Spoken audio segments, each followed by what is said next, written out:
আসসালামু আলাইকুম প্রিয় দর্শক, আশা করছি সকলেই ভালো আছেন। প্রিয় দর্শক, রাষ্ট্রপতির খেল খতম, অবশেষে স্বাক্ষর করতে যাচ্ছে মেন খাতায়। কারণ সে আওয়ামী লীগের সময় যুক্ত হয়েছিলেন চাকরিতে, আওয়ামী লীগ সরকার তাকে চাকরি দিয়েছিল। প্রিয় দর্শক, অবশেষে তার সময় ফুরিয়ে এসেছে, সে আর চাইলেও বহাল থাকতে পারবে না।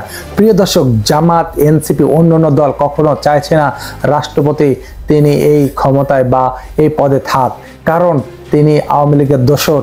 আর আওয়ামী লীগ যেই সরকার 16 বছর দেশটা শাসন করেছে, দেশের কোটি কোটি টাকা বিদেশে পাচার করেছে, দেশের মানুষকে হত্যা করেছে, দেশের বিরুদ্ধে ষড়যন্ত্র করেছে, রাজনৈতিক পরিস্থিতি সব এলোমেলো করে ফেলেছে। প্রিয় দর্শক, তাই বিএনপি চাইলেও অন্য দল রাষ্ট্রপতিকে আর চাইছে না।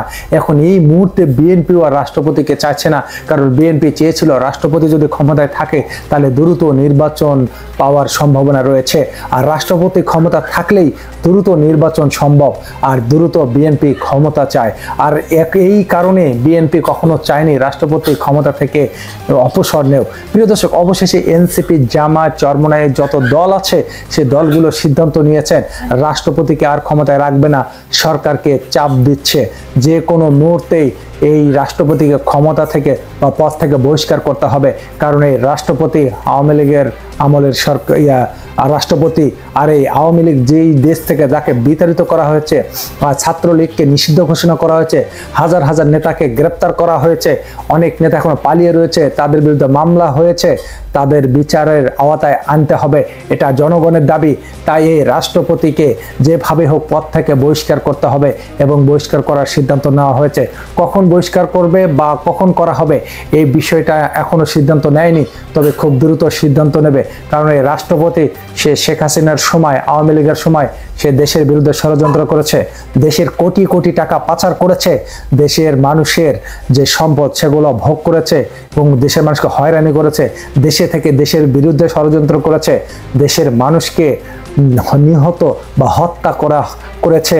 এই আওয়ামী লীগ সরকারের সময় 1500-ও বেশি ছাত্র জনতা, ভ্যান চালক, রিক্সা চালক, ঠেলাওয়ালা, টেম্পুওয়ালা তারা জীবন দিয়েছে, দ্বিতীয়বারের মতো দেশটাকে স্বাধীন করেছে।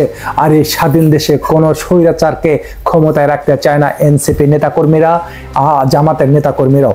প্রিয় দর্শক, কারণ এরকম একটি দোসর, এরকম একজন দোসরকে যা 16 বছর দেশ শাসন করেছে, দেশের 12টা একেবারে বাজিয়ে দিয়েছে, কোটি কোটি টাকা বিদেশে পাচার করেছে, আর সেই দোসর যদি এই ক্ষমতায় থাকে তাহলে দেশে ভালো কিছু আসা সম্ভব নয়, দেশে ভালো কিছু করা সম্ভব নয়। তাই যে কোনো মূল্যে হোক এই সরকারের আমলে ডক্টর মোহাম্মদ ইউনূস থাকাকালীনে এই রাষ্ট্রপতিকে পদ থেকে বহিষ্কার করতে হবে, এটাই তারা সিদ্ধান্ত নিয়েছে।